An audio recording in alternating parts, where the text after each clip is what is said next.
الطيبين الطاهرين المعصومين الذين نزل الله لهم البشرى وطهرهم تطهيرا. ولعنة الدائمة على أعدائهم الذين هاجروا إلى يوم الدين. أما بعد فقد قال الله تبارك وتعالى في كتابه المبين وهو أصدق الصادقين وقوله الحق. بسم الله الرحمن الرحيم. إن الدين عند الله الإسلام. اللهم صل على محمد. پروردگار عالم کا لاکھ لاکھ شکر و احسان ہے کہ اس نے ہمیں اور آپ کو دین مبین اسلام کے ماننے والوں میں قرار دیا، اور اس کا لاکھ لاکھ احسان ہے کہ ہم آج کے روز میں احکام الہیہ پر عمل کرتے ہوئے نماز جمعہ کے لیے سارے وقت حاضر ہیں۔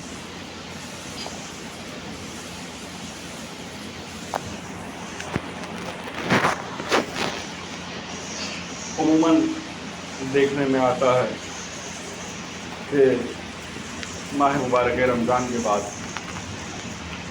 مومنین میں نہ جانے کیوں نماز کے لیے دلچسپی کم ہو جایا کرتی ہے، یا وہ لوگ یہ سمجھ بیٹھتے ہیں کہ ہاں بس رمضان میں ہی نماز پڑھنی تھی، یا صرف ماہ مبارک رمضان میں ہی نماز کی اہمیت تھی، یا نماز کے بعد سے رمضان کے بعد سے مسجدوں میں چھٹی کر دی گئی ہے۔ نہ جانے اللہ جانے کیا وجہ ہے، کیا سبب ہے کہ جو لوگ نماز کے لیے نہیں آتے۔ بہرحال بندے اپنی سی کوشش کے لیے کرتا ہے۔ چند احادیث آپ کی خدمت میں نماز سے متعلق عرض کرنا چاہوں گا۔ حضرت محمد مصطفیٰ صلی اللہ علیہ وآلہ وسلم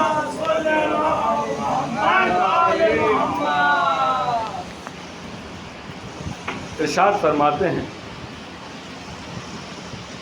کہ ہمیشہ میری امت خیر و برکت کو دیکھے گی جب تک کہ ایک دوسرے سے محبت کرتے رہیں گے، نماز پڑھتے رہیں گے اور زکوٰۃ دیتے رہیں گے، یعنی صدقہ، اور مہمان کی عزت کرتے رہیں۔ اس کے بعد آن حضرت ارشاد فرماتے ہیں کہ دعا رحمت کی چابی ہے اور وضو نماز کی چابی ہے، نماز جنت کی چابی ہے۔ اب دیکھیے، اگر ہمارے یہاں ایک دعا ہم مومنین بلکہ علماء کا طریقہ کار رہا ہے کہ ہمیشہ دعا کرتے رہے، پروردگارا ہماری نمازوں کو قبول کر، عبادتوں کو قبول کر، ہمیشہ یہ دعا ہماری رہا کرتی ہے کہ ہماری عبادات قبول ہوں، دعا قبول ہوں، نماز قبول ہو۔ اب دیکھیے، قبول ہونے کی منزلت میں کہاں پہنچے گی نماز یا کوئی بھی عبادت؟ تب پہنچے گی جب کہیں جا کر انجام دی جائے۔ جس نے انجام ہی نہ دیا، مثلا گویا اس طریقے سے ہے کہ ایک پروگرام میں آپ کو دعوت دی گئی تھی، وہاں آپ کو پہنچنا تھا، لیکن گیٹ پر پہنچنے کے بعد ہی انٹری پاس آپ کو ملنا تھا، گیٹ پر پہنچنے کے بعد ہی آپ کو انٹری پاس ملنا تھا۔ اب ایک آدمی گھر بیٹھا رہا اور گھر بیٹھے بیٹھے یہ شکایت کرے کہ جناب مجھے انٹری پاس نہیں ملا،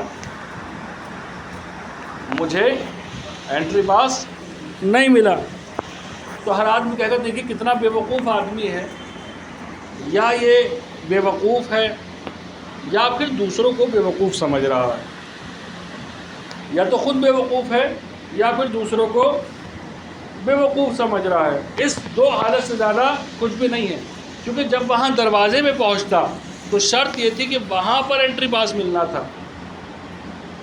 جب وہاں دروازے میں پہنچتا تب جا کر اسے انٹری پاس ملنا تھا، لیکن جب یہ دروازے پہ ہی نہ پہنچا تو پھر انٹری پاس کا سوال ہی نہیں ہوتا۔ اسی طریقے سے جو شخص نماز پڑھے، عبادات کرے گا، اس کے لیے امکان ہے کہ اس کی نماز قبول ہو، اس کی عبادات قبول ہیں، لیکن جس نے نماز پڑھی ہی نہیں اس کا تو اللہ ہی جانے کیا ہوگا۔ یا تو وہ دوسروں کو بیوقوف سمجھتا ہے یا پھر خود اپنے آپ میں بیوقوف ہے اور نہیں جانتا، نہیں سمجھتا کہ عبادات انجام دینے کے بعد ہی قبولگی کی راستہ ہوگا، اور تبھی جا کر انسان مومن بھی کہلائے گا اور جنت کا حقدار بھی رہے گا۔ تو رسول اللہ صلی اللہ علیہ وسلم ارشاد فرماتے ہیں کہ وضو نماز کی چابی ہے اور نماز جنت کی چابی ہے۔ جس نے نماز کو چھوڑ دیا، ایک اور حدیث کہ ان ردت ما سوا، ان قبلت ما سوا، اگر نماز قبول تو سب قبول اور نماز رد تو سب رد۔ سب کچھ آپ انجام دیجئے لیکن نماز نہیں پڑھتے تو کچھ نہیں، بالکل پروردگار عالم کی بارگاہ میں قابل قبول نہیں ہے۔ اسی طرح رسول اسلام ارشاد فرماتے ہیں کہ اول وقت میں نماز پڑھنا خوشنودی خدا اور آخر وقت میں نماز پڑھنا بخشش خدا ہے۔ اگر کوئی شخص چاہتا ہے کہ اللہ کو راضی رکھے، اللہ کو خوش رکھے، اللہ سے اس کے اوپر نظر عنایت بنائے رکھے، تو چاہیے اول وقت میں نماز پڑھے، اول وقت میں نماز پڑھے۔ اور اگر کوئی چاہتا ہے کہ نہیں بھلے ہی اول وقت میں حاصل نہ ہو پائی، تو یہ نہ سوچے کہ چونکہ اول وقت نہیں پڑھی تو لہذا چھوڑ دیں۔ بعض لوگ ہوتے ہیں اس طرح کے، برادران میں ہم نے بہت دیکھا کہ اگر نماز جماعت میں شرکت ہوئی تو ہوئی، اس کے بعد اگلی نماز پڑھیں گے پچھلی چھوڑ دیں گے، کیوں کہ وہ جماعت چھوٹ گئی تھی۔ ایسا نہیں ہے، ایسا نہیں ہے، غلط فہمی ہے آپ کی۔ اگر بھلے ہی آپ کی نماز جماعت چھوٹ گئی تھی، آخر وقت میں نماز کا پڑھنا بھی، وہ بھی آپ کی مغفرت، حد اقل یہ ہے کہ آپ کی گناہوں سے بچنا آپ کا قرار پائے گا اور پروردگار عالم کی رحمتیں شامل حال ہوں گی۔ ہاں اس طریقے سے نہیں ملیں گے جس طریقے سے ملنا چاہیے تھا۔ امیر المومنین علی بن ابی طالب علیہ السلام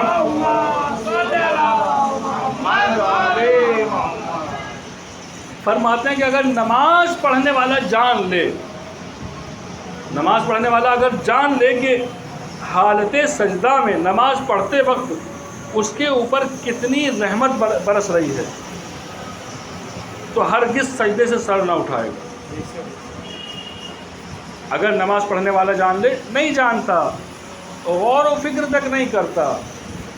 معصومین کی زندگی ہم نے دیکھی کہ معصومین نے اسی طریقے سے زندگی گزاری کہ نماز صبح کے بعد سجدے میں جاتے تھے تو سورج نکلنے پہ سجدے سے اٹھتے تھے، اس کے بعد جب سجدے میں جاتے تھے تو آپ ظہر کے وقت سجدے میں اٹھتے تھے، سجدے سے اٹھتے تھے، پھر جو ظہر سے سر سجدے میں رکھتے تھے تو نماز مغرب تک، نماز عصر تک، اور اسی طریقے سے اگلی نمازوں تک۔ ایسا نہیں کہ جی ہمیشہ ایسی رہی، لیکن آپ نے اس کیف کو محسوس کیا، اور جب اس کو محسوس کیا تو اس کے اوپر عمل کیا، اور وہ عمل ہمیں بتاتا ہے کہ ہاں ایسے نہیں کہا جا رہا کہ آؤ سجدے میں آ جاؤ۔ دنیا میں کوئی جگہ نہیں ہے، ہر انسان کامیابی کے لیے دوڑ رہا ہے، ہر انسان کامیابی کے لیے دوڑ رہا ہے، کبھی یہاں جاتا ہے تو کبھی وہاں جاتا ہے، کوئی ایک شہر سے دوسرے شہر جاتا ہے، کوئی ایک جگہ سے دوسری جگہ جاتا ہے، اور دن اور رات نہیں دیکھتے لوگ، کس لیے؟ تاکہ کامیاب ہو جائیں، تاکہ کامیاب ہو جائیں۔ اور کہیں سند نہیں ہے انسان کے پاس کہ ہاں اسے کامیابی ملے گی، صرف اور صرف ایک جگہ ہے کہ جہاں دعوے کے ساتھ بلایا جا رہا ہے کہ حی علی الفلاح، حی علی الفلاح، آ جاؤ کامیابی کی طرف، آ جاؤ کامیابی کی طرف، آ جاؤ کامیابی۔ صرف نماز وہ جگہ ہے کہ جہاں دعوے کے ساتھ بلایا جا رہا ہے کہ آ جاؤ کامیابی کی طرف۔ اس سب کے بعد بھی اگر کوئی اپنے آپ کو مومن کہے اور نماز سے دوری اختیار کرے، نماز میں حاضر نہ ہو سکے، چاہے جو بہانہ ہو، چاہے جو بہانہ ہو، وہ دنیا کا بہانہ ہو، اولاد کا بہانہ ہو، کاروبار کا بہانہ ہو، یا کچھ بھی ہو، چونکہ ٹھیک ہے آپ نے ایک وقت میں ممکن تھا کہ آپ نماز جمعہ میں حاضر نہ ہوئے، 1-1.5 گھنٹہ میں آپ نے 1000 روپے کما لیے، لیکن میرے عزیز خداوند عالم ہے، خداوند عالم ہے کہ جو اس پیسے کو تمہارے لیے کس راستے پر خرچ ہونا ہے اس کو معین کرنے والا ہے۔ ہمارے ایک دوست کو کچھ کتابیں ان سے خریدی تھی ہمارے دفتر کے ایک صاحب نے، استاد نے، انہوں نے ان سے کہا کہ بھائی ہمیں معلوم ہے آپ کی کتابیں 4 لاکھ تومان کی ہیں، لیکن ہم لوگ یہاں خدمت کے لیے بیٹھے ہیں تو اتنا ہم افورڈ نہیں کر سکتے، تو برائے کرم آپ ہمیں اپنی کتابیں 2.5 لاکھ میں دے دیجیے، اور انشاءاللہ کہ یہ پیسے آپ کے ہاسپٹل پہ خرچ نہ ہوں، کورٹ کچہری میں خرچ نہ ہوں، بلکہ خوشی اور شادیوں میں آپ کے پیسے خرچ ہوں۔ تو سامنے والا بے حد خوش ہوا اور ہاتھوں ہاتھ راضی ہو گیا، ورنہ کوئی بھی 4 کی چیز 2.5 میں نہیں دینے والا۔ میں نے کہا کیوں آپ نے ایسا کیا؟ میں تو چاہتا تھا کہ آپ کے لیے 4 کے 4 لوں، بلکہ زیادہ لوں۔ انہوں نے کہا کہ نہیں، انہوں نے جو دعا دی کہ یہ ہاسپٹل میں خرچ نہ ہو۔ ظاہر ہے ایک آدمی جب پیسے جا کے ہاسپٹل میں دیتا ہے تو چاہے 1 روپیہ دیتا ہے بالکل بے جا دیتا ہے، ادھر پیسے خرچ کر رہا ہے، ادھر تکلیف بھی جھیل رہا ہے، ادھر پریشانی بھی اٹھا رہا، پیسے بھی جا رہے ہیں اور پریشانی بھی اٹھا رہا ہے۔ اور اس طرف پیسہ اگر آپ کا خوشیوں میں خرچ ہو تو پیسہ خرچ بھلے ہی ہو رہا ہے تو وہ اچھی جگہ خرچ ہو رہا ہے۔ تو ممکن ہے کوئی 1 گھنٹہ نماز جماعت سے یا نماز جمعہ سے بچ کر کچھ پیسے کما لے، اس کو دنیا میں کچھ کامیابی مل جائے، لیکن وہ پیسہ کہاں خرچ ہونا ہے یہ پروردگار کے ہاتھ میں ہے۔ اب آپ اگر بارگاہ رب العزت میں آئے ہیں تو وہاں آ کر دعا کر سکتے ہیں، پروردگارا بھلے ہی میں نے وہاں کھو دیا لیکن تیری بارگاہ سے مجھے اس سے کہیں زیادہ ملنے والا ہے۔ تو ہمیشہ یہ سوچیں کہ جو دینے والا ہے وہ یہی پروردگار ہے، جب اس وقت میں دے سکتا ہے تو اس کے علاوہ بھی دے سکتا ہے۔ تو اسی لیے امام فرماتے ہیں کہ اگر نماز پڑھنے والا جان لے کہ نماز پڑھتے وقت اس پر کتنی رحمتیں برس رہی ہیں تو کبھی سجدے سے سر نہ اٹھائے۔ پھر چھٹے امام جعفر صادق علیہ السلام مولا ارشاد فرما رہے ہیں کہ پروردگار عالم جس کی ایک نماز کو قبول کر لے گا یا اس کی ایک نیکی کو قبول کر لے گا تو اسے کبھی عذاب نہیں کرے گا۔ اگر ساری زندگی میں، یعنی امکانات ہیں آدمی ساری زندگی نمازیں پڑھتا رہے قبول نہ ہو، امکان ہے کہ ساری زندگی عبادت کرتا رہے منہ پہ مار دی جائے کہ تم دکھاوے کے لیے کیا کرتے تھے، تم ریاکاری کے لیے کیا کرتے تھے، تم اس لیے حاضر ہوتے تھے تاکہ دوسروں کے اوپر برتری حاصل کر لو، تم اس لیے حاضر ہوا کرتے تھے تاکہ دوسرے کو ذلیل کر سکو، دیکھو میں تو نمازی ہوں وہ نمازی نہیں ہے۔ نہیں، یہاں اگر آنا ہے تو صرف اور صرف اس لیے آنا ہے کہ تمہیں قربتاً الی اللہ کی نیت کے ساتھ آنا ہے، پروردگار کی قربت حاصل کرنے کے لیے آنا ہے، اس کے علاوہ بالکل بھی کوئی اور تمہاری نیت نہیں ہونی چاہیے، چونکہ اگر کہیں ایسا ہوا تو شیطان کی 4000 سال کی عبادت تھی، اس سے کہا سجدہ کرو، بولا میں تو نہیں کرتا۔ کیوں نہیں کرتے؟ بولے وہ مٹی سے بنا ہے، میں آگ سے بناؤں، آگ بہتر ہے۔ تمہیں کس نے کہا کہ کیا بہتر ہے اور کیا ہلکا ہے، کیا کم بھاری ہے؟ کس نے کہا کہ کون ذلیل ہے کون عزت والا ہے؟ تمہیں کس نے اجازت دی؟ جس کو عزت دینے والا ہے خدا عزت دینے والا ہے، بھلے ہی مٹی سے بنا کیوں نہ ہو۔ جس کو ذلت دینے والا ہے خدا ذلت دینے والا، بھلے ہی آگ سے کیوں نہ بنا ہو۔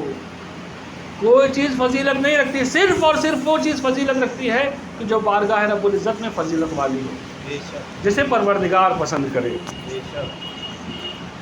اسی طرح یہی امام ارشاد فرماتے ہیں کہ جو شخص بھی اپنی حقانیت کا دم بھرتا ہو، جو شخص بھی کہتا ہو کہ میں سچا ہوں، میں اچھا ہوں اور میں شریف آدمی ہوں، میں مومن آدمی ہوں، میں ہی نیک ہوں، اپنے آپ کو نیک اظہار کرتا ہوں۔ کہنے والا تو معلوم ہے آپ کو، جو زیادہ دکھاتا ہے وہ تو جھوٹا ہوتا ہی ہوتا ہے، لیکن اظہار کرتا ہو کہ ہاں ہم مومن ہیں، تو امام یہ فرما رہے ہیں کہ اسے 3 چیز سے پہچانو۔ ایک تو یہ کہ اس کے دوست کیسے لوگ ہیں، کیسے لوگ اس کے دوست ہیں، کس طرح کے لوگوں کے ساتھ اس کی اٹھ بیٹھ ہے۔ پھر فرماتے ہیں کہ اس کی نماز کیسی ہے، کیسے پڑھتا ہے۔ یہ نماز بھی بلٹ ٹرین کی طرح تو نہیں پڑھتا، یہ نماز بھی بہت تیزی کے ساتھ تو نہیں بھاگ بھاگ کے پڑھ لیتا کہ بس آیا اور ختم ہوئی اور چلے گیا، اٹھک بیٹھک کے علاوہ اس کی نماز میں کچھ نہیں ہے۔ اگر ایسا ہے تو جان لیجئے یہ کچھ بھی ہو مومن نہیں ہے۔ اگر دوست اس کے اچھے نہیں ہیں، دوست اس کے مومن نہیں ہیں، ساتھی اس کے مومن نہیں ہیں، تو کچھ بھی ہو یہ مومن نہیں ہے۔ اگر اس کی نماز اچھی نہیں ہے تو کچھ بھی ہو یہ مومن نہیں ہے۔ پھر فرماتے ہیں کہ 3 چیزیں بتائیں مولا نے، دیکھو اس کے دوست کیسے لوگ ہیں، دیکھو اس کی نماز کیسی ہے، اور دیکھو کس وقت نماز پڑھتا ہے۔ اول وقت میں نماز پڑھ رہا ہے یا آخر وقت میں نماز پڑھ رہا ہے۔ اگر اول وقت میں نماز پڑھنے والا ہے تو ہاں ہمارے شیعوں میں ہے، ہمارے چاہنے والوں میں ہے، مومن بھی ہے، متقی بھی ہے، پرہیزگار بھی ہے۔ لیکن اگر خدا نخواستہ اول وقت کا نماز پڑھنے والا نہیں ہے تو یہ سمجھ لیجیے نہ مومن ہے، نہ متقی ہے، نہ پرہیزگار ہے۔ پھر امام فرماتے ہیں بندے کو پروردگار عالم سے سب سے زیادہ نزدیک کر دینے والی حالت سجدہ ہے۔ جب بھی چاہیں پروردگار عالم کے قرب کو اختیار کریں، اس کے نزدیک ہو جائیں، تو آپ کو چاہیے کہ سجدے میں چلے جائیں، اس سے چاہے کچھ نہ کہیں، بس دل آپ کا پروردگار کی طرف، اور اس وقت جو مانگنا ہو مانگ لیجیے، جو مانگنا ہو مانگ لیجیے۔ ہزاروں علماء کے تجربے کی بات کہ بس سجدے میں جائیے، جو آپ کو اس سے مانگنا ہو مانگ لیجیے۔ اگر وہ رضا الہی کے، قضاء الہی کے خلاف نہ ہوگا تو بالکل آپ کو عطا کر دیا جائے گا۔ امام فرماتے ہیں اسلام کی بنیاد 3 چیزوں پر ہے، پہلی نماز ہے، پھر زکوٰۃ ہے، اور تیسری ولایت اہل بیت۔ اگر کسی نے نماز کو چھوڑ دیا وہ ہمارا نہیں، کسی نے زکوٰۃ کو چھوڑ دیا وہ ہمارا نہیں، کسی نے صدقہ و خیرات کو چھوڑ دیا وہ ہمارا نہیں، کسی نے ولایت کو چھوڑ دیا، جس نے اہل بیت کی ولایت کو چھوڑ دیا وہ کسی بھی حال میں ہمارا نہیں۔ پھر ساتویں امام موسیٰ کاظم علیہ السلام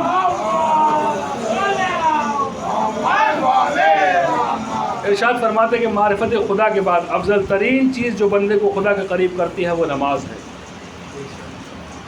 ہر چیز کا ایک چہرہ ہوتا ہے، امام علی فرماتے ہیں ہر چیز کا چہرہ ہوتا ہے، اور تمہارے دین کا چہرہ نماز ہے، تمہارے دین کا چہرہ نماز ہے۔ اگر تمہارے اندر ذرا سا دین پایا جاتا ہے تو تم ضرور نمازی ہو، اگر دین نہیں پایا جاتا تو تمہارے اندر نماز بھی نہیں ہوتی۔ فرماتے ہیں جو شخص بھی نماز کو اس کے وقت کے بعد پڑھے گا اسے ہماری شفاعت نصیب نہ ہوگی، اسے ہماری شفاعت نصیب نہ ہوگی۔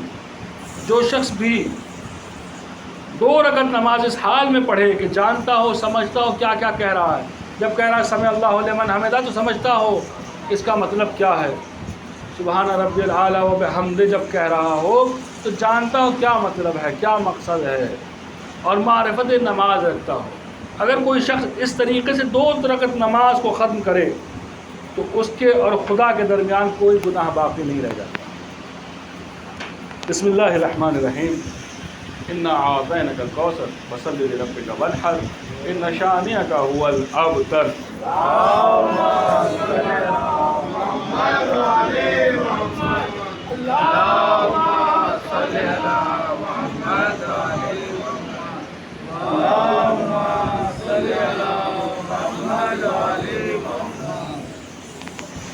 لا حول ولا قوة إلا بالله العلي العظيم۔ بسم الله الرحمن الرحيم، الحمد لله رب العالمين والصلاة والسلام على سيدنا مولانا أبي القاسم المصطفى محمد۔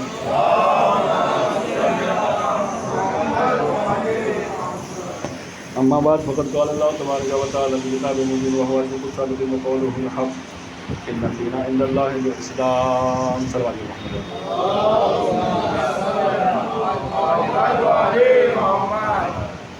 سب سے پہلے میں خود اپنی نفس کو اور آپ لوگوں کو تقوی الہی اختیار کرنے کی وصیت و نصیحت کرتا ہوں، کیونکہ جو کوئی بھی اللہ کے تقوی کو اختیار کرتا ہے وہی کامیابی و کامرانی کو حاصل کر سکتا ہے۔ اس کے علاوہ کوئی راستہ نہیں ہے کہ انسان کامیاب ہو سکے۔ اس ہفتے کی سب سے اہم مناسبت آج سے 4 روز بعد یعنی ہفتہ اتوار کی اور منگل کے دن یعنی جس دن عید پڑی تھی، مناسبت منگل کے دن جو ہے وہ ہے یوم انہدام جنت البقیع کی برسی، جس دن ملعون سعودی عرب کی حکومت نے 1925 میں 23 مئی 1925 کو ہمارے اماموں کے روزوں کو گرایا، جس میں جناب فاطمہ زہرا سلام اللہ علیہ کا روزہ تھا، امام حسن، امام سجاد، امام باقر اور امام جعفر صادق علیہ السلام کا روزہ تھا۔ ہم سب پر فرض بنتا ہے اس دن ایک احتجاج کریں، ایسا نہ ہو اپنی دنیا کے چکر میں مودت کے اس کار خیر کو چھوڑ دیں۔ ہمیں چاہیے کم سے کم اکٹھا ہو کر، یہی نماز ظہر میں انشاءاللہ سب اکٹھا ہوں گے، کم سے کم یہ ہے کہ نماز ظہر میں اکٹھا ہو کر ایک احتجاجی شکل میں حتیٰ کم سے کم کھڑے ہو کر ایک افسوس کا اظہار کریں کہ ہاں ہم اہل بیت کے چاہنے والے ہیں، تو اگر کوئی ان کے اوپر ظلم کر رہا ہے اس زمانے میں بھی ہم اس کے بھی خلاف ہیں، ہم اس کے خلاف بھی احتجاج کرنے والے ہیں، اس کی مخالفت کرنے والے ہیں۔ اب وہ مخالفت چاہے 1400 سال پہلے ہوئی ہو، چاہے ان کے اوپر ظلم 1400 سال پہلے ہوا ہو یا 100 سال پہلے ہوا ہو یا آج ہو رہا ہو، ہم ہمیشہ مخالف ہیں اس ظلم کے جو کسی کے اوپر بھی ہوتا ہو، اور اگر وہ ظلم اہل بیت علیہ السلام کے ذات پر ہو رہا ہے تو ہم سب سے آگے ہیں اس کی مخالفت کرنے کے لیے۔ جنت البقیع میں جن اصحاب کے یا جن اہل بیت کے خانوادے کے قبور ہیں، ان کے چند کے نام آپ کی خدمت میں عرض کر دوں۔ پہلی حضرت زہرا سلام اللہ علیہ، پھر ہمارے دوسرے، چوتھے، پانچویں اور چھٹے امام کی قبر وہاں ہے، رسول خدا کے بیٹے جناب ابراہیم کی قبر وہاں ہے، جناب محمد حنفیہ جناب فاطمہ بنت اسد، جناب عقیل ابن ابو طالب، جناب عبداللہ بن جعفر ابن ابو طالب، جناب اسماعیل ابن امام صادق، جناب عباس ابن عبد المطلب، جناب صفیہ ابن بنت عبد المطلب یعنی رسول اللہ کی پھوپھی، جناب عاتقہ بنت عبد المطلب یعنی یہ دوسری پھوپھی رسول خدا کی، اور رسول اکرم کی بیویاں جناب زینب، جناب ریحانہ، جناب ماریہ، جناب زینب بن جہش، جناب حبیبہ، جناب حفصہ بنت عمر، عائشہ بنت ابوبکر، ان کی قبور بھی وہیں پر ہیں، اور جناب صفیہ بنت حی اور جناب زویریہ بن حارث، جناب ام سلمہ، ان سب کی قبور، اور اس کے علاوہ بھی بہت سارے اصحاب کی قبور جنت البقیع میں ہیں کہ جو مدینہ میں واقع ہیں۔ سعودی عرب نے آج سے تقریباً 100 سال پہلے 1925 میں اس گھنونے کام کو انجام دیا، اور وہاں پر ان تمام قبور کو مسمار کر دیا، ریزہ ریزہ کر دیا۔ ہم سب کا فریضہ ہے کہ منگل کے روز کسی جگہ پر نماز ظہر میں جمع ہوں، اور ایک احتجاجی صورت میں جس طریقے سے یوم قدس کے لیے کیا، بلکہ اس سے بہتر طریقے سے سب حاضر ہوں اور احتجاج کریں۔ اس ہفتے کی عالم اسلام کی قبول خبریں۔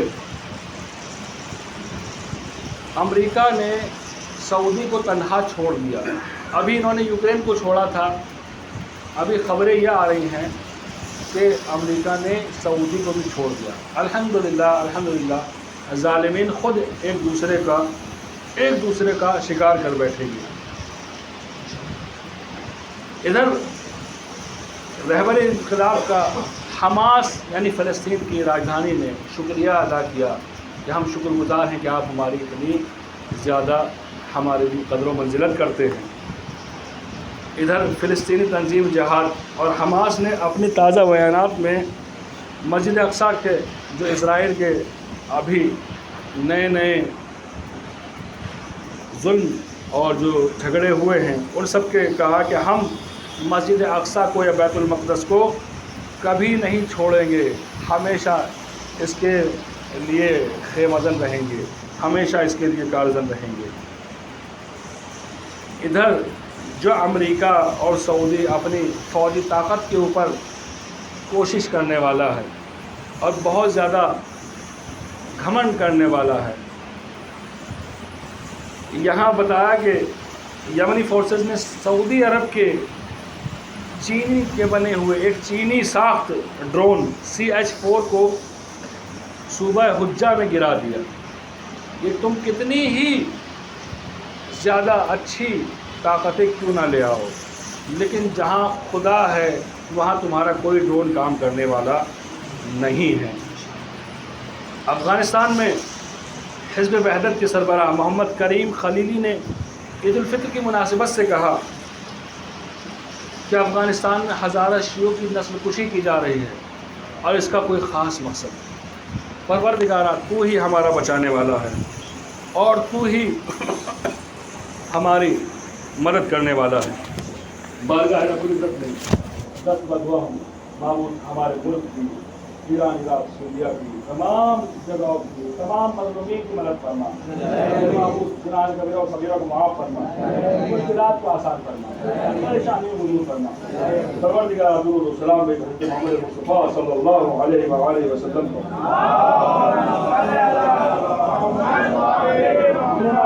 سلام بے مولا علی بن ابی طالب علیہ السلام پر۔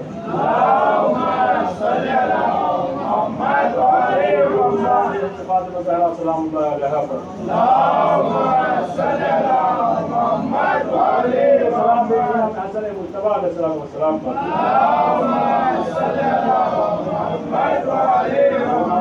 سلام بے فاطمہ زہرا سلام اللہ علیہا کی نسل سے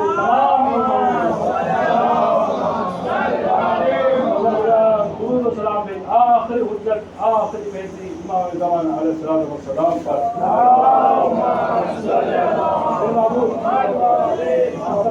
کبیرہ و صغیرہ کو معاف فرما، مشکلات کو آسان فرما، پریشانیوں کو دور فرما، امام زمان اگر ظہور میں تعجیل فرما۔ بسم اللہ الرحمن الرحیم۔ قل هو اللہ احد اللہ الصمد لم یلد ولم یولد ولم یکن له کفوا احد۔